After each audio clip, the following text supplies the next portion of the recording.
Donc, bonjour ou rebonjour, puisque je pense que la plupart d'entre vous étaient présents à la petite présentation préalable. Cette heure donc un peu thématique, elle porte sur le thème qui est en fait le premier, c'est se préparer au concours, parce qu'évidemment, il faut essayer d'entrer dans nos écoles. Alors, première précision, nous n'avons pas de masque, mais nous avons fait des tests, et je vous le promets, avant d'entrer en scène, hein, donc pour qu'il n'y ait pas de questions sur ce plan. Alors, je vous présente avec moi, donc moi, je suis Pierre Mathieu, donc moi, je suis professeur de sciences politiques et je suis donc le directeur de Sciences Po Lille, et nous sommes trois pour vous accompagner pendant cette heure. Donc, à ma gauche, Pierre Romanios, qui est étudiant en 5e année dans notre école, donc qui à la fois a passé et réussi le concours, et puis a tout suivi le cursus, donc il va m'accompagner toute la journée, parce que je pense qu'il a toute l'expérience pour pouvoir répondre côté étudiant. Et puis, de l'autre côté, à ma droite, Alexandre Desrumeaux, qui est le responsable de la scolarité de l'école et qui va nous accompagner en particulier pour nous lire les questions. Hein, parce que le principe, c'est que nous répondions le plus possible à vos questions pour essayer d'être le plus complet, le plus précis possible sur la préparation au concours. Donc, à la fois les petits conseils qu'on peut vous donner, mais aussi, évidemment, répondre à des questions. On a déjà vu tout à l'heure sur le chat des questions sur la date, qui peut passer le concours, etc., etc. En précisant, évidemment, que probablement que la plupart des personnes qui sont en train de nous écouter sont en train de penser au concours d'entrée en première année, donc Bac 0, Bac 1, le concours commun. Mais dans chacun des Sciences Po du réseau, il y a des concours d'entrée en 4e année. Donc, s'il y a des questions là-dessus, on sera en mesure d'y répondre au moins de manière un petit peu générale. Alors, ce que je vous propose de faire, c'est de commencer à poser des questions si vous en avez. Et puis, bon, dans l'attente de cela, c'est parti. Donc, alors, on y va. Alors, moi, ce que je vous propose, c'est de bien poser vos questions dans l'onglet questions-réponses, parce que c'est beaucoup plus simple pour qu'on puisse voir vos questions. Mais on a déjà, donc, dans la discussion, une première question. Donc, faut-il nécessairement passer par une préparation, donc une prépa, un stage, pour passer le concours d'entrée? Pierre, allez-y. Alors, réponse directe, non, ce n'est pas du tout obligatoire. Je vous donne un exemple très concret. Moi-même, je ne suis pas passé par une prépa. Donc, c'est tout à fait faisable avec le programme de terminale. N'hésitez pas à aller voir sur le site du réseau de Sciences Po. Il y a pas mal de ressources, des bibliographies. Parlez-en à vos professeurs aussi qui peuvent vous accompagner. Donc, voilà, vous pouvez avoir cet accompagnement si vous le souhaitez avec la prépa tremplin qui est labellisée par le réseau Sciences Po. Mais ce n'est pas du tout une obligation et vous pouvez parfaitement réussir sans prépa. Alors, une question de Clara. Avez-vous en plus des livres et films proposés par le réseau, des ressources documentaires, manuels pour préparer les épreuves? Alors, avant d'y répondre quand même, hein, sur le site du réseau SCPO, il y a toutes les informations sur la date. Comme ça, peut-être ça nous fait gagner du temps, mais on pourra le redire tout à l'heure, mais la date du concours, passer par Parcoursup, etc. On pourrait y répondre, mais tout est sur le site du réseau. Il faut lire cela. Alors, effectivement, nous recommandons des manuels, des livres, sur le site du réseau, évidemment, quelques manuels, mais bien évidemment, au fond, il faut se préparer si on prend l'épreuve d'histoire en maîtrisant bien le programme d'histoire de terminale, peut-être en allant lire d'autres livres que simplement les livres qui sont conseillés pour le programme d'histoire de terminale, pour les deux thèmes de questions contemporaines, qui sont donc la peur d'un côté et révolution de l'autre. Eh bien, là aussi, nous avons mis des recommandations de lecture, mais il va de soi que vous pouvez tout à fait aller à votre CDI dans votre lycée ou dans votre bibliothèque si vous êtes déjà à l'université en première année de licence, pour demander des conseils par rapport à ces deux thématiques, pour vous y préparer. On conseille aussi, en dehors des ressources documentaires, effectivement, Arte a des ressources qui sont très intéressantes en tapant les mots-clés, peur ou révolution, vous pouvez trouver cela. On conseille aussi évidemment de lire la presse. Alors peut-être qu'en cela, on apparaît un peu comme des dinosaures ou des brontosaures, mais lire la presse, alors en ligne ou sur presse papier, ça peut être intéressant, ne serait-ce que pour pouvoir, par exemple, donner des exemples d'actualité qui peuvent vous permettre, comme ça, par exemple, de lancer votre dissertation de questions contemporaines. Une question d'Ethan. Donc, s'il n'y a pas de prépa Sciences Po intégrée, comment préparer le concours? Alors, Pierre l'a dit à l'instant, donc lui, il avait choisi la méthode j'y vais tout seul, qui lui a réussi. Alors, c'est quand même assez rare, je dois dire. Hein. Globalement, maintenant, les élèves ont tendance quand même à se préparer. parce que d'abord, il y a des thèmes à préparer, donc c'est parfois plus facile de se préparer en groupe, et puis aussi parce que quand même le concours attire de plus en plus de candidats, donc il y a une espèce de montée vers le haut en quelque sorte du niveau d'exigence. Donc effectivement, nous les Sciences Po du réseau, nous recommandons une prépa en ligne qui s'appelle Tremplin, qui d'ailleurs fera l'objet, il y aura des présentations à 13h, 14h et 15h de cette préparation, qui est en ligne, avec un tarif pour les boursiers, et nous considérons, enfin cette prépa a de très bons niveaux de réussite, donc nous la recommandons, mais ce n'est pas la seule manière de se préparer, évidemment. Alors, on essaye de prendre que les questions plutôt prépa-concours. Hein. Vous avez plein d'autres questions et on essaiera d'y répondre à la fin, mais là, on va essayer de se focaliser sur la préparation concours. Le niveau de maths, est-ce qu'il faut un bon niveau de maths pour passer le concours? Alors, il n'y a pas d'épreuve de maths, donc a priori, ça ne posera pas de souci. Ça pourra servir d'avoir fait un peu de maths pour l'économie quand vous serez admis, mais aucun souci, aucun prérequis à ce niveau. Une question de Mehdi. Bonjour, je suis en Bac+1 CPGE littéraire, ce qui est une formation très chronophage. Avez-vous des conseils notamment au niveau de l'organisation? Alors Mehdi, bon, d'abord, quand on regarde, si vous voulez, les élèves qui rentrent chez nous à Bac+1, on a à peu près, on va dire, 40% des élèves qui rentrent dans les 7 Sciences Po, donc à peu près 500 élèves, rentrent à Bac+1. À peu près la moitié de ces élèves étaient en classe préparatoire aux grandes écoles. Donc, effectivement, dans des formations très chronophages. J'aurais tendance à dire que l'avantage que vous avez, c'est que dans le cadre de cette prépa, vous musclez votre culture générale, vous musclez aussi votre capacité à rédiger des dissertations, ce qui est une forme d'avantage par rapport aux élèves qui sont en terminale. Mais en effet, c'est tellement chronophage que vous n'avez pas beaucoup de temps pour notamment réviser les 2 thèmes. Donc, le conseil que j'ai à vous donner, c'est d'arriver à dégager du temps, notamment par exemple au moment des vacances des vacances de février, alors au début des vacances de Pâques, parce que le concours sera pendant les vacances de Pâques, de dégager du temps pour cela. Hein, d'accord. Donc, ce qui fait que en termes de maîtrise de la méthodologie des épreuves du concours, c'est très bien d'être en prépa littéraire, mais effectivement, il faut que vous arriviez à dégager du temps pour notamment préparer les 2 thèmes, donc la peur et révolution, parce que si vous ne les préparez pas vraiment, vous allez être un peu en difficulté. Une question de Paul. Peut-on présenter au concours une langue vivante non étudiée au lycée? J'imagine que Paul doit être bilingue et qu'il n'a pas étudié une langue au lycée. Est-ce qu'il peut présenter cette langue au niveau du concours? Alors oui, vous pouvez choisir la langue que vous souhaitez, sachant qu'il y a quand même certaines langues qui sont prédéfinies, hein, anglais, allemand, espagnol, italien. Donc, c'est les 4 langues que vous pouvez choisir pour le concours. Et ne pas oublier qu'il y a les notes de vos langues au lycée qui sont aussi prises en compte dans l'étude de votre dossier. Donc, il faut jongler un petit peu avec ça. Mais si ça rentre dans les 4 langues, pas de souci. Et j'ajoute que la langue que vous présentez au concours, ça sera votre LV1 quand vous arriverez, si vous êtes prêt à Sciences Po. Je continue. Alors, une question d'un spectateur anonyme. Moyenne générale attendue au lycée. Est-ce qu'on prend la moyenne générale au lycée? Alors non.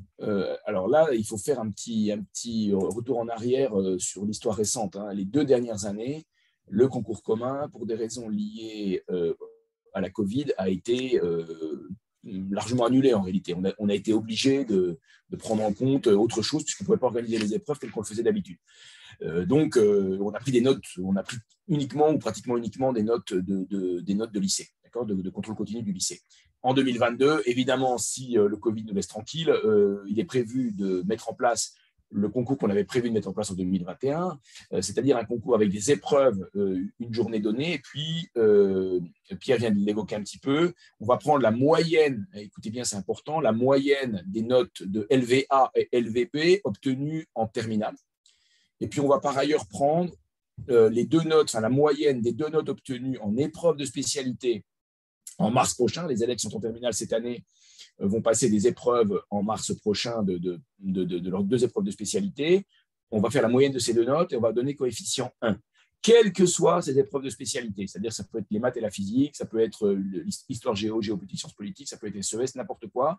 On s'en fiche. Nous, on ne recommande pas de spécialité. Hein, on veut des élèves curieux. Donc, vous voyez qu'on va avoir à la fois, on va avoir 3 choses. On va avoir des épreuves qui vont se passer le 23 avril et qui vont quand même compter pour l'essentiel du coefficient. On va avoir le contrôle continu de terminale pour les langues étrangères et on va avoir deux notes obtenues en épreuve finale du baccalauréat. D'accord ? Mais il n'y a pas de moyenne, la moyenne au bac ou la moyenne au lycée ne compte pas en tant que tel. Voilà. Du coup, on peut enchaîner effectivement et réaffirmer ce principe des spécialités. La question de Lucie, faut-il des spécialités en particulier en terminale? Donc non, ben, pas de spécialité en particulier. Il y a vraiment des profils très, très différents qui rentrent à Sciences Po. Aucun souci là-dessus. N'hésitez pas si vous êtes en maths physique. Moi, j'étais en maths physique, j'ai eu le concours. Donc voilà, n'hésitez pas. Il faut vraiment après travailler sa culture générale à côté. Mais aucune spécialité ne vous prédestine particulièrement à Sciences Po. Une question de Pauline qui se demande quel est le prix du concours. Alors, Pauline, si vous n'êtes pas boursier, c'est 180 €. Si vous êtes boursier, c'est 50 €. Alors, ça peut apparaître onéreux, mais si vous m'avez suivi tout à l'heure durant le premier chat à 10h30, j'ai rappelé que avant que le concours commun existe, en règle générale, c'était 100 € par Sciences Po. Et donc, les élèves qui étaient vraiment très motivés à passer Sciences Po, ils ont passé 4 ou 5, donc ça faisait déjà à peu près 500 € de droit d'inscription, plus évidemment les frais de train, les frais d'hôtel, etc., etc. Donc, ça peut apparaître relativement onéreux, mais je rappelle qu'au final, ça vous permet quand même de passer 7 Sciences Po d'un seul coup. Alors, bonjour, donc ça c'est une question de Lou. Bonjour, je suis actuellement une prépa Sciences Po dans son lycée. Étant en terminale, suis-je concerné par le concours qui se déroule le 23 avril? Oui, alors absolument, bah, c'est le concours qu'il faut passer. Si vous avez cette petite prépa interne au lycée, c'est parfait. N'hésitez pas à travailler en plus à côté pour bien établir sur les trois épreuves, être vraiment prêt. Mais oui, c'est le concours qu'il faut passer. J'apporte une petite précision. Donc, effectivement, le 23 avril, c'est le concours donc, en présentiel, parce que je vois passer d'autres questions. Donc, évidemment, sauf Covid, le 23 avril, le concours aura lieu donc, en présentiel pour les élèves bac, donc, qui sont en ce moment en terminale, et pour les élèves qui sont à bac+1, qui étaient en terminale l'année dernière. D'accord ? Donc, qui passent le même concours. D'accord ? Le 23 avril. Dans les 7 villes, c'est important aussi, les 7 villes donc, dans lesquelles il y a des Sciences Po. Bon, pour Saint-Germain-en-Laye, ce sera pas à Saint-Germain-en-Laye, ce sera à Villepinte probablement, mais bon, plus dans les territoires ultramarins, c'est très important aussi. Je ne sais pas si nous sommes suivis là par des personnes qui sont dans les territoires ultramarins, donc Guadeloupe, Martinique, Réunion, Guyane, etc., etc. Et dans 5 lycées dans des pays étrangers, donc des lycées français à l'étranger. D'accord ? Voilà, donc il y aura au total à peu près une vingtaine de sites de concours pour passer le concours qui aura lieu en même temps pour tout le monde en présentiel. Voilà. Question de Quentin, peut-on passer le concours après un bac international de type IB? Alors, c'est moi qui réponds parce que c'est technique. C'est le bac. International Baccalaureate. Oui. Bien entendu, Quentin, bien entendu, dans la mesure où on ne prend pas véritablement les notes, donc vous êtes tout à fait le bienvenu pour ce concours en faisant l'hypothèse que dès lors que vous êtes sur la bac internationale, vous avez des chances assez élevées d'obtenir une très bonne note dans la langue étrangère que vous choisirez, mais ça ne suffira pas. Mais bien entendu, vous êtes le bienvenu dans ce concours d'entrée. Une question de Carole. Les candidats bac+1 qui réussissent sont plutôt en formation de prépa littéraire, c'est une question, ou licence, quel type de licence, etc. Alors, il y a des profils, encore une fois, très, très variés. Ça peut être les licences de sciences politiques, les licences de lettres, prépa littéraire, BL, donc c'est AL aussi. C'est assez varié. Encore une fois, le concours se base beaucoup sur la culture générale, sur votre curiosité, votre capacité à vous organiser, à être synthétique. Donc, quelle que soit votre licence, vous avez toutes vos chances en vous préparant bien à côté. Donc, je donne des chiffres, j'ai commencé à les évoquer tout à l'heure. Alors, évidemment, attention, les chiffres qu'on a là, c'est les chiffres du concours de 2021, qui a été un truc un peu bizarre, puisqu'on n'a pas fait le concours, on a fait une épreuve à la maison, en plus des notes qu'on a prises dans les livrets scolaires de Parcoursup. Donc, c'était un peu particulier. Mais sur cette base-là, quand même, sur les bac+1 qui sont rentrés dans les 7 Sciences Po, c'est à peu près moitié-moitié des élèves qui étaient en classe préparatoire aux grandes écoles. Donc, ce qu'on appelle AL, plutôt littéraire, BL, plutôt économique et social, et aussi un peu de prépa école de commerce, la moitié. L'autre moitié était soit dans des prépa Sciences Po, notamment, je ne fais pas de publicité, mais prépa Sciences Po de la Cato de Paris, de la Cato de Lille, mais aussi des licences prépa Sciences Po, de très bonnes licences prépa Sciences Po à Lille, un peu partout en France, à Rouen, etc. etc. C'était l'autre moitié, d'accord, en gros. Donc, dans les deux cas, vous avez des chances assez importantes en étant bac+1 de réussir. Et le conseil que j'ajoute, si vous êtes cette année en terminale, c'est qu'au moment de Parcoursup, en plus de cocher bien sûr le réseau SCPO pour passer le concours, moi je vous conseille de faire un petit peu attention au plan B, parce qu'il y a quand même un niveau élevé de chances que vous ne réussissiez pas le concours et que vous souhaitiez le repréparer à bac+1. Donc ayez cette réflexion de vous dire qu'est-ce que je vais cocher comme orientation de secours entre guillemets si je n'ai pas le concours. Et là effectivement il y a les prépas d'un côté. Et de l'autre côté, il y a des licences 1 et notamment des licences 1 qui sont des licences prépa Sciences Po et qui peuvent être intéressantes pour vous. Alors, une question de Ange qui nous permet de réaffirmer pourquoi on passe le concours et le concours commun et pourquoi est-ce que Bordeaux et Grenoble ne sont pas intégrés au réseau. Alors, on ne l'a pas dit tout à l'heure dans la première présentation, en France, il y a 10 Sciences Po et dans le réseau, il y en a 7. Donc, il y en a 3 qui n'y sont pas. Paris et ses divers campus, vous savez que Paris a des campus dans des villes de France. Parfois, c'est un peu ambigu pour vous, sans doute, parce qu'il y a Reims, il y a Le Havre, il y a Dijon, on n'y comprend plus rien. Ça, ce sont des campus de Sciences Po Paris. Et puis, il y a Bordeaux et Grenoble. C'est très simple. En 2008, quand on a inventé le réseau pour mettre en place le concours commun, Bordeaux et Grenoble n'ont pas souhaité nous rejoindre, ils ont souhaité maintenir leur propre concours à côté. Ce qui veut dire que sur Parcoursup, vous avez le réseau. Donc là, c'est le concours commun à 7 Sciences Po. Puis vous pouvez aussi passer par ailleurs Grenoble, par ailleurs Bordeaux, par ailleurs Paris. Une question sur… je remonte. Alors, vous êtes nombreux à poser des questions, donc on essaye de classer. Donc, les spécialités, on en a parlé. Tiens, une question d'une personne suite à l'échec à l'épreuve en ligne l'an passé. Comment récupérer la note et la copie corrigée de l'épreuve pour se préparer au mieux cette année? Eh bien, vous écrivez au référent concours du Sciences Po dans lequel vous auriez dû passer l'épreuve, parce que vous savez dans quelle ville vous auriez dû passer l'épreuve. Donc, vous envoyez un mail à cette personne qui sera, je pense, en mesure de vous communiquer vos notes. Voilà. Gwenaël qui demande quelles attentes pour intégrer une prépa Sciences Po. Alors, pour intégrer une prépa Sciences Po, ça va être plus ou moins les mêmes attentes. Je pense que pour intégrer Sciences Po, c'est déjà être vraiment motivé par intégrer un institut d'études politiques, donc que ce soit par la carrière que vous voulez mener ou par le fond des études, voilà, les matières qui vous intéressent, le droit, la science politique, l'histoire, l'économie, les relations internationales, très intéressant. Et puis, c'est encore une fois cette curiosité, cette pluridisciplinarité, votre ouverture à l'international. Vous vous intéressez à l'actualité en France, vous vous intéressez à l'actualité en Europe, sur les autres continents, et vous arrivez à avoir une compréhension globale de tous les enjeux, que ce soit aujourd'hui le numérique, l'environnement, vous avez des points de vue, des opinions, et je pense que c'est ça qui fait à la fois votre plus-value et votre envie de rentrer dans ces prépas ou à Sciences Po directement. Une question de Pascal, est-ce que le concours est le même si on souhaite intégrer le double cursus avec l'Université du Kent? On va peut-être parler des doubles cursus en général. Oui, alors évidemment, là, cette journée, c'est sur le réseau SCPO. Donc, la base de ce réseau, c'est le concours commun d'entrée. Et ça, c'est ce qu'on appelle l'entrée dans la filière générale.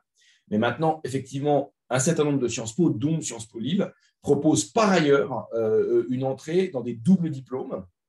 Donc, si on prend Sciences Po Lille, je ne vais pas faire de publicité, mais Sciences Po Lille, on a 4 doubles diplômes avec l'Italie, l'Angleterre, l'Allemagne et l'Espagne. Dans ce cas-là, Pascal, ce sont des concours à part. Donc, sur Parcoursup, à la fois, c'est une autre case à cocher. Et ce sont d'autres épreuves. Dans le cas des doubles diplômes de Sciences Po Lille, les épreuves écrites ont lieu une semaine avant le concours commun. Ça n'a lieu évidemment qu'à Lille. Et l'organisation n'est pas la même. Donc, ce sont des voies d'accès différentes. Pour tous les Sciences Po, ça n'est pas la même chose. Voilà. Alors, on passe maintenant aux épreuves. Une question de Marius concernant l'épreuve de questions contemporaines. Cela ressemble-t-il plus à une épreuve de philosophie ou plutôt de culture générale sur les deux thèmes? Alors, on va dire que la philosophie, ça va être une des composantes que vous allez pouvoir utiliser pendant cette épreuve de culture générale. Donc, c'est une dissertation sur un modèle assez classique, voilà. Et vous pouvez mobiliser vraiment tout ce que vous avez, que ce soit philosophie, économie, vos références, les livres que vous avez lus, les films que vous avez vus. Voilà, vous pouvez tout mobiliser, l'actualité, bien sûr. C'est hyper important et très utile pour vous pour pouvoir organiser votre pensée. Donc voilà, je dirais c'est plus proche de la culture générale au sens où c'est très englobant et vous pouvez vraiment mobiliser toutes vos connaissances. Question de Victoria, quel est le niveau de langue requis pour l'épreuve de langue? Alors, niveau de langue, il faut un niveau correct, hein, je dirais un bon B2. C'est surtout, vous allez être surtout évalué sur votre capacité à comprendre un article de presse, donc n'hésitez pas à aller lire la presse en ligne dans la langue que vous souhaitez passer. Voilà, si je prends l'anglais, parce que c'est peut-être ce qui va concerner la majorité d'entre vous, le Guardian est très bon, n'hésitez pas à regarder la BBC, enfin voilà, entraînez-vous à lire pour comprendre assez bien ces articles-là. Et puis d'un autre côté, une épreuve, un essai à rédiger aussi. Donc entraînez-vous, sollicitez vos professeurs aussi, hein, qui peuvent vous donner des sujets, vous corriger pour progresser. Vous pouvez progresser très rapidement sur cette épreuve. Juste, hein, comme chaque épreuve, les élèves qui préparent le concours, qui passent le concours, sont vraiment d'assez bon niveau et se préparent. En général, quand même, les correcteurs notent de manière assez sévère parce que le niveau en moyenne est assez élevé. D'accord ? Donc, ça veut dire qu'il faut avoir, je pense, il faut le dire, un très bon niveau de langue. Et les élèves qui ont un moindre niveau de langue, il faut avoir en tête que dans ce cas-là, il va falloir être capable de compenser en quelque sorte la probable note un peu moins bonne en langue par de très bonnes notes dans les deux autres matières. Il est très rare, je le dis là parce qu'il faut être cash avec vous, il est très rare qu'un élève qui a eu une mauvaise note dans l'une des 3 épreuves arrive à l'intégrer parce que le niveau, la sélectivité est très très forte. Une question de Steph, résident au Cameroun et lycéen dans une école française, membre de l'AEFE, comment faire pour passer le concours? Alors, pour l'Afrique, en 2022, le concours, le site de passage du concours sera au Maroc. Bon, c'est assez compliqué pour nous, Steph, de faire en sorte que le concours, vous puissiez le passer dans tous les lycées de l'AEFE. Donc, le lycée de l'AEFE, pour les autres personnes présentes, c'est le lycée français à l'étranger parce que ça fait beaucoup trop de risques qu'il y ait des fuites de sujets. Enfin, vous imaginez. Donc, pour ce qui est de l'Afrique en 2022, ce serait au Maroc. Et sinon, comme l'épreuve a lieu pendant les vacances scolaires, si d'aventure vous êtes en métropole, à ce moment-là, vous serez affecté, on s'est réparti les aires géographiques du monde entier. Donc, selon votre pays de résidence, vous serez affecté à l'un des 7 Sciences Po en métropole. Une question d'un spectateur qui se demande si on peut être sélectionné sur dossier sans ou avant même d'avoir passé le concours. Alors, sauf raison de Covid, non, il faut passer le concours et le dossier, c'est qu'une partie finalement de votre note qui vous permettra d'intégrer Sciences Po, les épreuves du concours étant la deuxième partie obligatoire. Oui, je précise que pour ce qui est du réseau, parce qu'il peut y avoir des ambiguïtés par rapport aux voies d'accès de Sciences Po Paris, de Sciences Po Bordeaux, de Sciences Po Grenoble. Pour ce qui est du réseau, nous ne demandons pas de CV, nous ne demandons pas de lettre de motivation, nous faisons passer des épreuves écrites qui sont totalement anonymes. Et évidemment, il n'y a pas d'oral à ce concours, en tout cas pour le concours commun. Pour les concours de double diplôme, il y a un oral d'admission, parce qu'il s'agit pour nous de vérifier le niveau de maîtrise des langues des pays demandés. Mais pour ce qui est du concours commun, tout est totalement anonyme et il n'y a pas d'éléments autres que les épreuves écrites et puis les notes qu'on va chercher sur le dossier et au baccalauréat. Alors, on va parler très rapidement de si on n'a pas le concours, en fait, puisqu'il y a quelques questions. Par exemple, quel concours passer pour accéder à Sciences Po en étant Bac+2 ?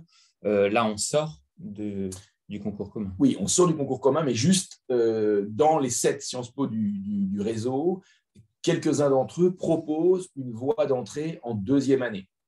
D'accord ? Donc, pour des gens qui, effectivement, ont déjà Bac+1, voire Bac+2 et qui voudraient rentrer en 2e année. Lille ne propose pas cela. Lille, on rentre en première année à Bac0 ou Bac+1 ou on rentre en 4e année avec Bac+3. D'accord ? Donc, mais il y a des Sciences Po qui proposent effectivement d'entrer en 2e année. Dans ces cas-là, je vous renvoie au site de chacun des Sciences Po. Une question de Julius. Où peut-on trouver les lectures qui sont conseillées pour préparer le concours ? Sur le site réseau SCPO. Voilà, c'est clair. Donc, on vient de parler on peut rentrer en première année. Ça, c'est bon. Donc, on rentre en première année avec le concours commun. Pour Parcoursup, est-ce que les notes de seconde comptent véritablement ? Parce que les notes de terminale et première sont excellentes, mais pas les notes de seconde. C'est un souci que se pose Louane. Louan, il n'y a pas de E. Donc, ou c'était Louane. Mais en tout cas, non, si vous venez de m'écouter juste avant, nous ne regardons pas les notes. Alors, les notes de seconde, ça, c'est Sciences Po Paris, qui prend notes de seconde, de première, de terminale. Nous ne prenons pas les notes du lycée, sauf les notes donc, du bac des épreuves de spécialité de mars prochain et les notes de langue LVA, LVB de terminale. Ah, une question de Elaya. Peut-on choisir un ordre de préférence sur Parcoursup pour le réseau Sciences Po? Alors, je ne donnerai pas son classement à Elaya, mais la demande, c'est effectivement quand est-ce qu'il faut classer les Sciences Po?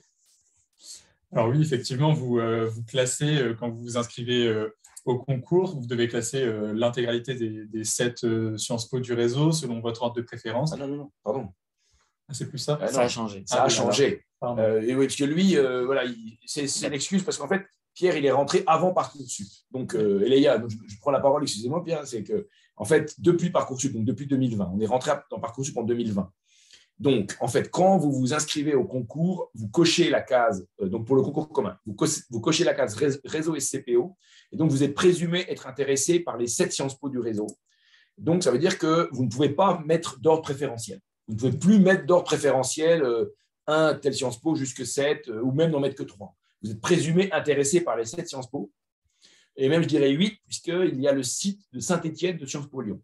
Et puis ensuite, si vous êtes donc admis au concours, tout se passe par Parcoursup. Si vous êtes admis au concours, eh bien, on va vous proposer, selon votre rang de classement à ce concours, on va vous proposer les places. Et si évidemment, si on vous propose le Sciences Po dans lequel vous rêvez d'aller, vous prenez et vous êtes content et c'est super.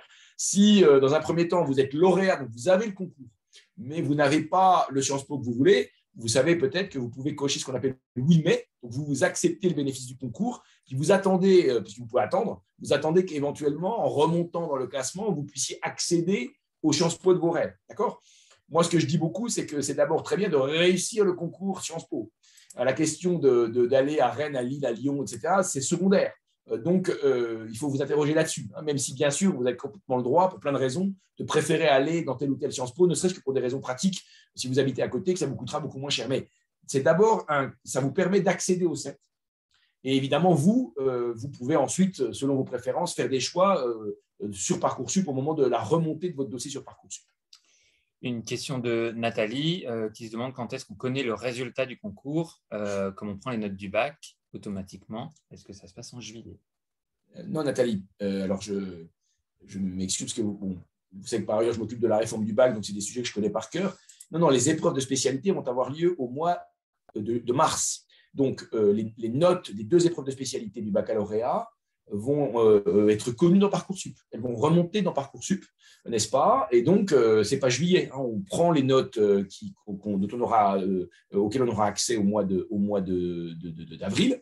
Et les résultats sont communiqués dans la deuxième partie du mois de mai, dans Parcoursup. Hein. Ce qui veut dire qu'un élève qui est lauréat, qui est admis dans le Sciences Po dans lequel il rêve d'aller, qui dit oui, fin mai, il sait où il va. Voilà, il n'y a pas de problème. Une question d'Asia. Bonjour, sur Parcoursup. Est-ce que les lettres de motivation seront lues ou avons-nous le choix de ne pas réaliser de lettres de motivation? Donc, comme on le disait tout à l'heure, pas de lettres de motivation pour le réseau Sciences Po. Voilà, donc ce n'est pas la peine de les lire, puisqu'il n'y en a pas. Ce n'est pas la peine de les écrire. Et de les écrire, et nous de les lire. Quel est le pourcentage d'intégration après le bac? Quelques chiffres. Alors, je vais donner des chiffres hors Covid, hein, parce que 2020-2021, on peut dire que ça a été quand même perturbé par le Covid et que les promos qu'on a admises ne correspondent peut-être pas à nos habitudes. Bon, donc, si on prend en 2019, je vais être très transparent sur tout cela, nous avions 75% de candidats qui étaient des bacheliers et 25% des candidats qui étaient des bac plus 1. Et au final, nous avions 50% d'admis qui étaient bac 0, 50% d'admis qui étaient bac plus 1. D'accord ? Donc, en gros, quand on est bac plus 1, 25% des candidats, 50% des admis. Donc, c'est plus facile, entre guillemets, d'entrer quand on est bac plus 1 que quand on est bac 0. D'accord ? Ce qui peut se comprendre quand même, puisqu'on a 1 an de maturité supplémentaire, on a acquis des méthodes différentes de travail. Ça, voilà. C'était les chiffres en 2019. 2021, je pense que ce ne sont pas des chiffres dont on peut tenir compte. On va voir en 2022. Voilà. Une question d'un spectateur anonyme. En tant qu'étudiant bac plus 1, est-ce que les notes obtenues lors de l'année dans le supérieur sont prises en compte? Ah non. Non. Alors, pour une raison extrêmement simple, pour donc spectateurs anonymes, c'est que, en fait, les élèves sont dans des. Enfin, les bacs plus 1 sont dans des cursus extrêmement différents, dans lesquels les manières de noter sont extrêmement différentes. Quand vous êtes en prépa, vous savez, en prépa en France, les professeurs adorent mettre des mauvaises notes, des notes sévères. Donc, ça serait injuste, en fait, parce qu'à la fac, entre guillemets, c'est un peu plus facile d'avoir des bonnes notes qu'en prépa. Donc, si on prenait en compte des notes qui sont des notes extrêmement hétérogènes de bac plus 1, je pense qu'on créerait une distorsion de concurrence dans la compétition entre les candidats. D'accord? Donc, non. Et de toute façon, donc on prend des notes. Les seules notes que l'on prend sur les dossiers sont des notes de l'année de terminale. Une question importante, comment avoir des aménagements pour les épreuves lorsqu'on est en situation de handicap? Alexandre, vous répondez. Je vais répondre très rapidement. Les aménagements sont à demander au moment de l'inscription sur Parcoursup. Vous avez un certain nombre de documents à fournir, notamment préconisation, certificat médical, etc. Et donc, c'est au moment de l'inscription dans Parcoursup. Donc, n'hésitez pas à faire la demande au moment de l'inscription. Alors, on rappelle, quelqu'un en terminale peut faire le concours cette année et se représenter l'an prochain avec une prépa. Oui, bien sûr, il n'y a pas de limite au nombre de fois où vous pouvez passer le concours. Donc, bac plus 0 et bac plus 1, vous pouvez tout à fait le faire. Et même si après vous partez à la fac et que vous souhaitez réintégrer en master, par exemple, vous pouvez également repasser le concours à ce moment-là. Une question de Mélanie qui est en seconde et qui se demande quand sont diffusés les 2 thèmes des questions contemporaines, parce qu'a priori, effectivement, les 2 thèmes de cette année ne la concerneront pas. Donc, à quel moment sont diffusés ces thèmes? C'est bien, Mélanie, vous suivez bien, donc vous avez tout compris. Donc, en fait, les thèmes, ils restent en place pendant 2 ans. Donc, Révolution, le thème était déjà là l'année dernière, donc en 2021, donc il est encore là en 2022. Donc, en 2023, le thème Révolution va disparaître. Donc, en fait, à l'été 2022, on communique le nouveau thème pour 2023. D'accord? Donc, en 2023, il y aura la peur. Il y aura un nouveau thème qu'on annoncera à l'été 2022. Donc, pour vous, Mélanie, c'est simple. Le thème qui sera annoncé à l'été 2022, il sera encore en place pour vous en 2024 quand vous passerez le concours, si j'ai bien compté. Et puis, le deuxième thème, il sera connu à l'été 2023. Voilà. Alors, une question de Cassio. La participation au club Moon est-il pris en compte? Alors, je crois comprendre, donc, Cassio, que vous participez à un club donc on appelle Model of United Nations dans votre lycée, sans doute. Et ben non, ça n'est pas pris en compte parce que nous ne regardons pas, par souci d'équité de traitement ou d'égalité de traitement entre les candidates et les candidats, nous ne regardons pas ce que les élèves ont pu faire ou ne pas faire au lycée, donc égalité, équité, et puis aussi anonymat des candidatures. Une question de Louis Ernest. Je suis élève dans un lycée français en Allemagne. Comment savoir dans quel lycée le concours aura lieu? Alors, il n'y aura pas de… Vous devrez, Louis Ernest, le passer en France. Donc, parce qu'il n'y a pas de site de concours en Allemagne. Donc, dans votre cas, il faudrait vérifier, mais le site de passage du concours, assez logiquement, sera à Sciences Po Strasbourg. Une question stratégie de Léa. Est-ce qu'il vaut mieux choisir une langue peu choisie par les autres candidats pour augmenter ses chances? Alors Pierre, vous avez fait quoi, vous? Moi, j'ai pris anglais, donc je ne suis pas très original. Mais alors, vous pouvez, ce qu'il faut savoir, c'est qu'il faut vraiment avoir un bon niveau. Si vous prenez une langue que vous maîtrisez que très moyennement parce que vous vous dites que ça va améliorer vos chances, moi, je déconseille, je pense que c'est une mauvaise stratégie. Si vous avez effectivement un très bon niveau en anglais et un très bon niveau en espagnol, que vous souhaitez prendre espagnol, ça peut être une stratégie. Alors, juste, là encore, je vous donne des trucs secrets.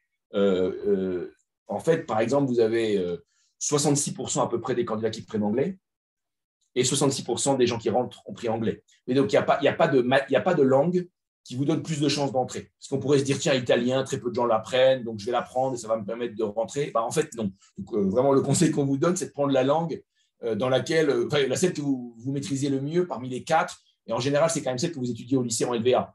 Sauf évidemment situation particulière de famille où on parle une autre langue, une langue à la maison qu'on n'a pas pris au lycée. Mais voilà, je vous conseille quand même de prendre la langue que vous maîtrisez le mieux au lycée. Parce que de toute façon, tout le monde est classé en même temps. Oui, il n'y a pas de, on ne distingue pas entre les gens qui ont pris anglais, allemand, espagnol et italien, bien sûr. Une question de Anastasia. Sommes-nous obligés de faire une prépa pour nous représenter au concours ou pouvons-nous faire, par exemple, une année dans une fac tout en préparant le concours pour le repasser? Alors évidemment, pas du tout besoin de faire une prépa. La fac, c'est très bien. Et vous avez, voilà, encore une fois, vu la diversité des matières qui peuvent vous servir au concours, n'hésitez pas à aller à la fac, préparez de votre côté et revenez passer le concours, aucun souci. Un spectateur anonyme qui se demande s'il y a une voie d'accès internationale éligible à BIBAC, ESABAC, BACHIBAC. Le cas échéant, est-elle plus avantageuse? Quelles en sont les modalités? Alors, pour le concours commun, non. Pour le concours commun, on prend les gens, quel que soit le type de bac qu'ils ont suivi, on ne discrimine pas du tout. En revanche, je fais un petit pas de côté, les doubles diplômes. Il va de soi que si on prend Sciences Po Lille, évidemment, si vous avez fait le BACHIBAC, donc qui est l'équivalent du bac espagnol, ou l'ABIBAC, qui est l'équivalent du bac allemand, et que vous candidatez à notre double filière franco-espagnole ou franco-allemande, il va de soi que votre niveau de maîtrise de la langue espagnole ou de la langue allemande vous donne une forme, disons, peut-être pas d'avantage, mais en tout cas, en général, on a beaucoup d'élèves qui viennent de ce type de double bac qui intègrent nos doubles filières. Une nouvelle question sur l'anglais. Comment s'améliorer en anglais pour le concours? Alors déjà, moi, je vous recommande d'être très assidu en cours. Sinon, vraiment, n'hésitez pas à aller sur le site du Guardian, de la BBC, CNN, lisez des articles, repérez les mots dans ces articles que vous ne comprenez pas, faites-vous un petit peu des lexiques, parce que ça peut être très désavantageux si il y a un mot qui vous manque à un moment donné et qui est pourtant quelque chose de très récurrent dans la presse. Donc faites ça, n'hésitez pas à vous entraîner aussi à rédiger des petits essais. Prenez des sujets, regardez les annales sur les sujets d'actualité, n'hésitez pas à vous entraîner et puis éventuellement demander à vos enseignants de corriger, de vous donner des conseils ou de vous donner du travail en plus aussi par rapport aux cours que vous avez. Généralement, ils sont assez…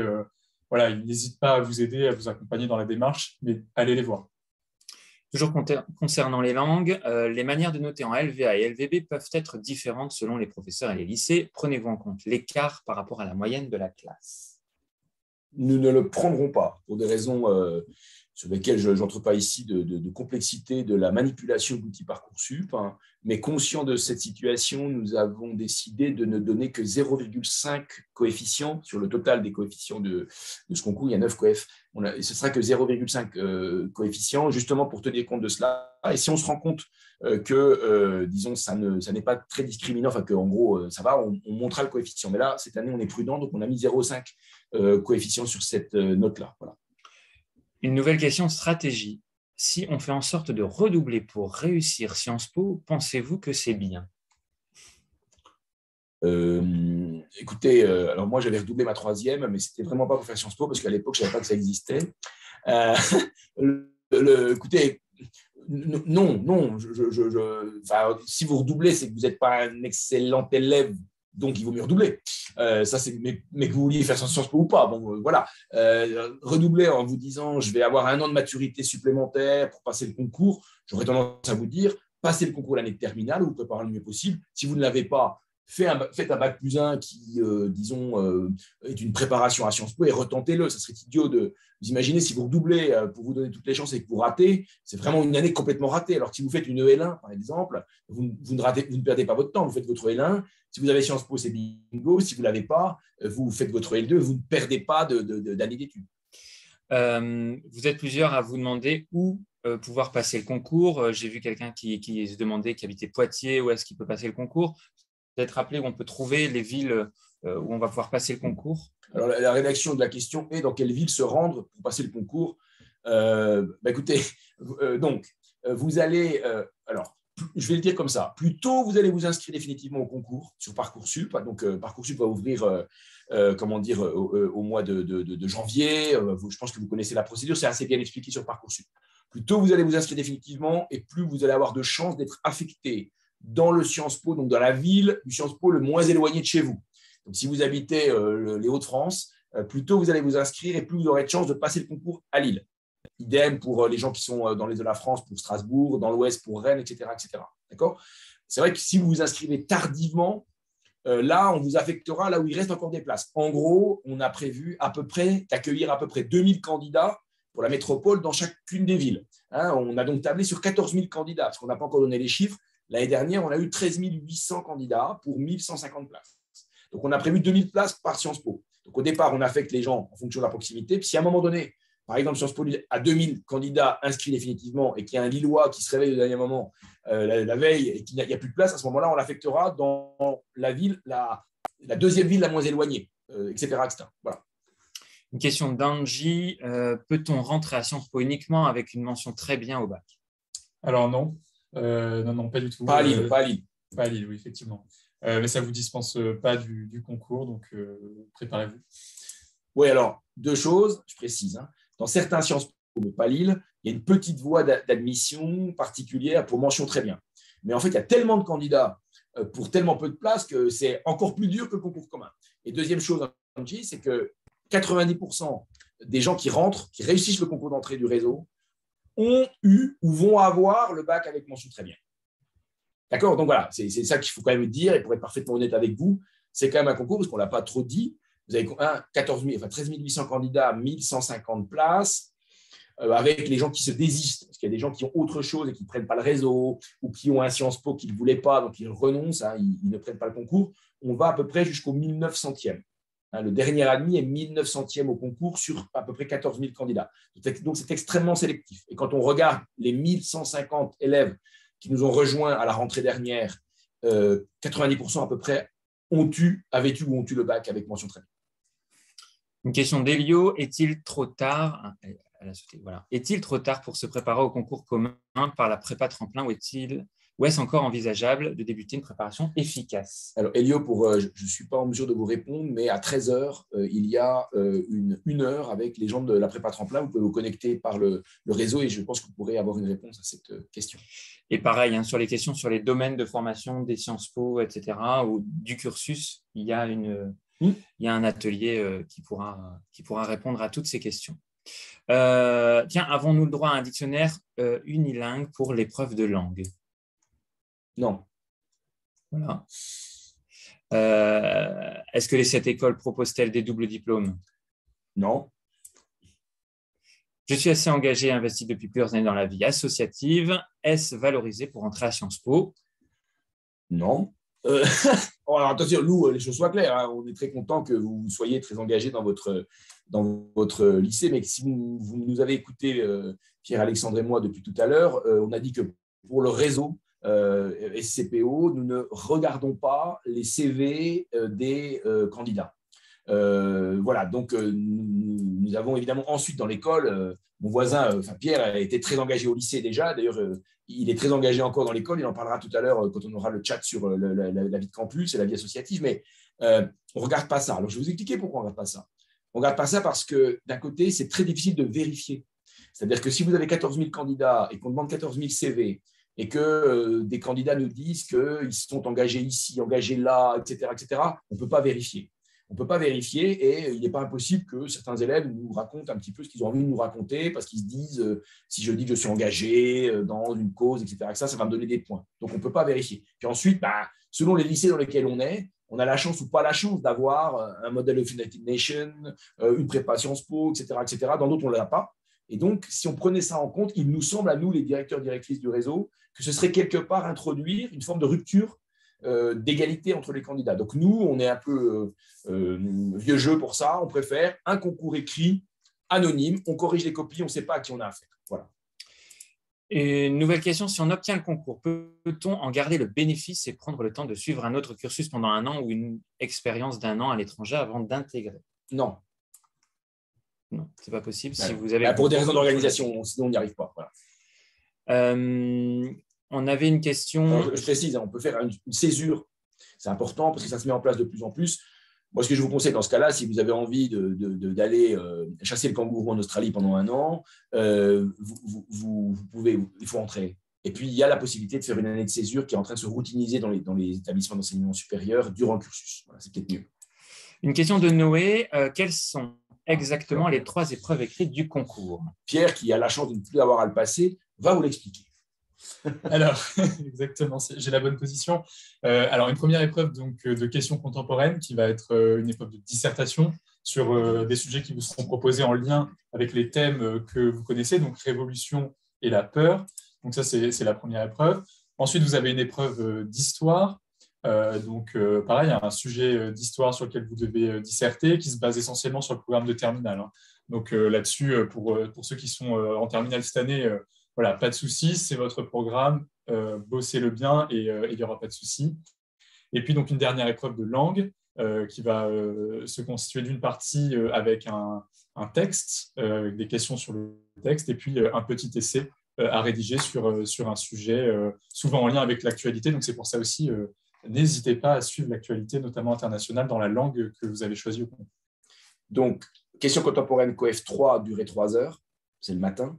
Histoire COEF 3, durée 2 heures. Langue COEF 1,5, durée 1 heure. D'accord, donc ça fait 6 heures. Ce qui permet quand même aux candidats aussi d'arriver le matin, éventuellement de repartir le soir. Donc ça réduit aussi les coûts de passage de ce concours. Et effectivement, c'est quand même lié, pour l'épreuve d'histoire et l'épreuve de langue, c'est quand même très lié à ce qu'on fait en terminale. En termes de type d'exercice que l'on veut mesurer, l'histoire et les langues, c'est en même temps, c'est qu'on a les deux sujets. On ne sort pas de la salle. Donc, dans les petits conseils que je peux vous donner, organisez-vous. C'est-à-dire que comme on a les deux sujets en même temps, parfois, on consacre tout son temps à faire l'histoire, on fait une super copie, mais on n'a pas de temps pour faire les langues, on se prend une mauvaise note et on est mort. Donc, il faut faire gaffe à ça. D'accord ? Et aussi, le temps, hein, c'est vraiment des conseils d'expérience, c'est qu'il faut vraiment utiliser tout le temps qu'on vous donne. Ce qui est quand même toujours un peu bizarre, c'est qu'on a des élèves, le matin, ils ont 3 heures d'épreuve, au bout de 2 heures et demie, ils s'en vont. C'est idiot. Il vaut mieux essayer d'utiliser l'ensemble du temps qu'on vous offre pour aller traquer les fautes, pour aller se relire, pour ajouter un petit exemple, etc., de manière vraiment à aller chercher les points, entre guillemets, parce que comme c'est très serré à la fin, en termes de classement, eh ben le point qu'on va aller chercher, parce qu'on va trouver 4 ou 5 fautes qu'on va corriger au dernier moment, eh ben, avec le coefficient, ça va vous permettre de monter pas mal dans le classement. Voilà. Et Julie qui demande, concernant l'épreuve de questions contemporaines, les deux thèmes sont-ils réunis en un seul sujet ou bien chaque thème fait-il l'objet d'un sujet? Alors, a priori, c'est un peu surprise. Ça peut être le cas. L'année où moi, je l'ai passé, ce n'était pas le cas. C'était un sujet par thème. Alors, comme on est pervers, le règlement du concours, effectivement, il y a 2 sujets, vous en choisissez un, mais on l'a écrit de telle manière qu'on entretient l'ambiguïté. C'est-à-dire que, par exemple, on peut très bien donner un sujet qui permet de croiser les 2 thèmes. Par exemple, vous voyez, je dis ça, je dis rien. Ce qui veut dire quand même, quelque part, il vient nous faire comprendre, Pierre, c'est que ne jouez peut-être pas à faire l'impasse sur l'un des 2 thèmes. Vous voyez ce que je veux dire? Voilà. Une question de Quentin, le sujet d'histoire est une dissertation ou une analyse de documents? Donc, comme on l'a dit tous les deux Pierre, c'est que en fait, comme on fait attention d'être vraiment lié à la terminale et comment dire, au tronc commun de terminale en histoire, c'est une analyse de documents. Donc, vous avez un document à commenter. Voilà. Une question d'un spectateur. Une mise en loge est organisée pour les candidats des territoires ultramarins. En quoi ça consiste exactement? Eh bien, comme les territoires ultramarins, notamment les Antilles, le décalage horaire n'est pas anodin. La mise en loge, ça veut dire que en fait, les élèves, on ne va pas leur demander de passer l'épreuve la nuit. Hein. Il y a 5 heures de décalage horaire. La première épreuve de mémoire elle doit être à 10 heures ou à 11 heures. Donc, ça veut dire qu'on ne va pas leur demander de passer l'épreuve à 6 heures du matin. Donc, en fait, on les met en loge, c'est-à-dire qu'on les isole, on leur prend leur téléphone portable, on les coupe des réseaux pour pas qu'ils aient accès aux sujets qui seront donnés plutôt en métropole. Et puis, on leur permet de passer les épreuves à heure normale pour eux, mais en ayant été mis en loge avant, c'est-à-dire en n'ayant pas pu avoir accès au sujet à partir du moment où les sujets vont être sortis. Un petit rappel de comment s'organisera la journée des épreuves du concours pour Justine. Alors, je viens de le dire, j'ai plus exactement les horaires en tête, mais on a en gros, je crois, c'est 10 heures, 13 heures de mémoire ou quelque chose comme ça. On a l'épreuve de questions contemporaines, il y a une pause, et puis ensuite, il y a l'épreuve d'histoire et de langue en même temps pour une durée de 3 heures. Alors, évidemment, pour les tiers-temps, hein, donc qui ont plus de temps parce que les candidats en situation de handicap, ils ont un tiers de temps en plus. Voilà. Donc, il faut que vous fassiez gaffe par rapport à où vous habitez, parce qu'évidemment, si vous arrivez en retard, on ne vous prend pas. Donc, voilà, il y a tout des choses à regarder, les billets les trains, le logement pour sécuriser votre arrivée avant, etc. Voilà. Question de Jeanne. Sait-on quelles Sciences Po sont demandées en priorité ou préférées dans les choix des étudiants ayant réussi le concours? C'est une question stratégie. Oui, on le sait, mais bon, comme on sait le réseau et qu'on s'entend tous bien ensemble, je ne vais pas le dire ici, mais vous l'aurez sur Parcoursup, les informations vont être données par Parcoursup bientôt, c'est-à-dire en gros le rang du dernier admis par rapport au concours, etc. Mais dites-vous, le dernier admis est 1900e d'un concours à 14 000 candidats. Donc, les 7 Sciences Po, franchement, se valent. Hein. Et donc, dans la réflexion de votre choix du Sciences Po, regardez des choses du type la praticité, c'est pas loin de chez vous, ça vous permet de continuer à vivre chez vos parents, sauf si vous n'avez plus envie de vivre chez vos parents, ce qui peut se comprendre tout à fait. Regardez aussi effectivement les masters qui sont proposés, les spécialités qui sont proposées, les accords internationaux qui sont proposés pour faire votre choix. Mais l'un ou l'autre des 7, de toute façon, si vous le réussissez, c'est une super nouvelle pour vous. Peut-être faire un rappel, on a eu quelques questions sur les lieux de passage du concours à l'étranger. Oui, alors donc, sous réserve de confirmation définitive, mais ça devrait être bon, ce sera Montréal pour l'espace nord-américain, Shanghai pour l'Asie, Mexico pour l'Amérique latine, l'Amérique centrale, Casablanca pour l'Afrique et Madagascar. Voilà, ce sera les 6 sites qui seront pour 2022, parce que comme il y a aussi des gens qui nous écoutent qui sont en seconde, en première, etc., à l'issue de 2022, on regardera ce qui a été fait et peut-être qu'on élargira le nombre de lycées si d'aventure les choses se sont passées correctement. Et vous retrouvez les infos de toute façon sur le site internet réseau Sciences Po. Absolument. Nouvelle question d'un spectateur anonyme. Stratégie. Si on pense avoir plus de chances de réussir le concours l'année prochaine à Bac+1 et qu'on est déjà inscrit pour le concours en terminale, doit-on le passer ou non? Alors, il n'y a pas de limite pour passer le concours. Donc, encore une fois, vous pouvez le passer à la fois en étant en terminale et en Bac+1. Donc, évidemment, vous avez toujours l'option de ne pas venir au concours, mais je ne vous conseille pas, venez, entraînez-vous. Si vous l'avez, c'est génial. Si vous ne l'avez pas, vous avez vu comment ça se passe, vous serez plus serein l'année prochaine. Et puis, ça vous aura servi un bon entraînement, un bon premier entraînement. Franchement, passez-le, quoi. Voilà, même si vous ne vous sentez pas méga hyper préparé, passez-le. Vous avez 2 chances. C'est quand même idiot de ne pas utiliser l'une des 2 parce que vous vous auto-évalueriez en vous disant non, j'ai pas de chance. Même si vous le passez en n'étant pas hyper préparé, c'est une forme de préparation d'avoir passé une première fois. C'est une manière aussi de vous évaluer quand même, de voir ce que vous valez.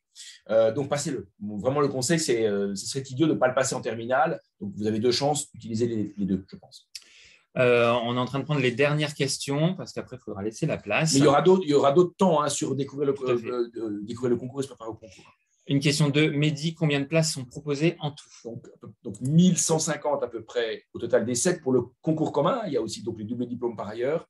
1150 places et ça va de mémoire de 100 places proposées à Saint-Germain-en-Laye à 240 places proposées à Sciences Po Lyon en comptant les places du campus de Saint-Étienne. Voilà. Pour Lille, c'est 180. Une question d'Elio. Est-il trop tard pour se préparer au concours commun par la prépa tremplin? Il faut qu'il aille tout à l'heure au chat tremplin. Aller voir tremplin. Pour l'épreuve d'histoire, à part le programme du tronc commun d'histoire et les lectures conseillées sur le site SCPO, faut-il réviser autre chose? La géographie, par exemple? Alors, pavé, l'histoire, ce n'est pas la géographie. Donc, il faut réviser il faut réviser le programme d'histoire de terminale sur le site réseau SCPO. C'est expliqué, le programme à réviser est indiqué. Donc, c'est le programme d'histoire. Donc, ce que vous avez comme livres, etc., en terminale, c'est déjà pas mal. Nous recommandons, donc sur le site réseau SCPO, nous recommandons quelques livres en plus. Si vraiment vous souhaitez vous préparer le mieux possible, vous avez des livres à lire qui sont donnés sur le site. Une question d'Elsa. Le travail en groupe pour le concours améliore-t-il notre apprentissage selon vous? Je pense que vous parlez de la préparation. Alors, ça dépend comment vous fonctionnez. Moi, oui, je vous conseille de travailler en groupe parce que tout simplement, ça vous permet de multiplier votre capacité de travail. Quand vous lisez des articles, vous faites des petites fiches, vous lisez des livres, etc. Si vous êtes tout seul, vous lisez 2 livres. Si vous êtes à 3, vous en lisez déjà 6. Donc, c'est exponentiel et moi, je vous conseille. Ça vous dynamise aussi, vous pouvez vous motiver entre vous et c'est vraiment quelque chose de très motivant pour préparer le concours. Vous vous présentez, vous y allez avec vos camarades. Donc, voilà, c'est vraiment une forme de motivation pour le concours. Et on prend une dernière question, la question de Mehdi. Comment les notes de spécialité sont prises en compte pour les Bac+1 n'ayant pas eu d'épreuve en mars? Effectivement, les gens qui sont cette année en Bac+1, par définition, n'ont pas eu à passer les épreuves de spécialité en mars dernier du fait de la Covid. Donc, nous allons très simplement prendre l'équivalent de ces notes obtenues en contrôle continu, donc leur moyenne de terminale dans les 2, et on va faire la moyenne et on va faire un coefficient 1. Mes anciens étudiants qui ont passé les épreuves, oui, parce que Il y a Anne-Sophie qui pose une question sur les anciens étudiants qui ont passé le point en 2019 ont eu des notes très précises aux centaines de points près. Est-ce qu'il y a l'application d'un barème qui comptabiliserait les fautes d'orthographe, par exemple? Alors, les fautes d'orthographe, on en tient compte, attention.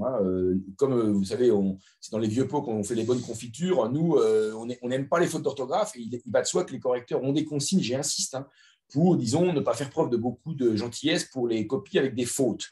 Non, pour être parfaitement transparent, Anne-Sophie, cette notation au centième de point, qui peut vous laisser à penser qu'on est des quasi-scientifiques dans la notation, s'explique par le fait que nous opérons des péréquations entre les paquets de copies, parce que comme il y a des dizaines, voire des centaines de correcteurs de ce concours, selon les correcteurs, il peut y avoir des systèmes de notation, des politiques de notation très différentes selon les correcteurs, qui pourraient produire des inégalités à la fin pour les candidats. Donc, au-delà d'un certain écart de notes, on fait une péréquation des notes, et ça peut avoir pour conséquence que vous ayez quelqu'un qui se retrouve avec des résultats au concours où il a 110,59. Voilà, c'est ça l'explication.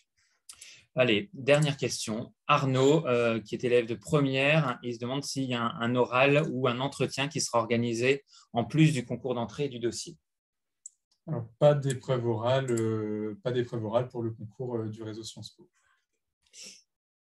Eh bien, merci. Voilà, on s'arrête là. Merci. En vous rappelant qu'il va y avoir se préparer au concours, va être encore proposé maintenant à 12h, à 14h et à 15h, mais par d'autres Sciences Po que nous, puisqu'on tourne. Donc, si vous continuez à avoir des questions sur se préparer au concours, il y a un chat qui va commencer maintenant et c'est un autre Sciences Po qui va le gérer. Et d'autres thématiques maintenant qui vont tourner. Nous, pour ce qui est de Sciences Po Lille, on réapparaît tout à l'heure à 14h pour vous parler de la vie de campus. Voilà, merci beaucoup de votre attention. Désolé de ne pas avoir pu répondre à l'ensemble des questions, mais vous pouvez les reposer dans les autres chats et très bonne suite de journée. Merci beaucoup.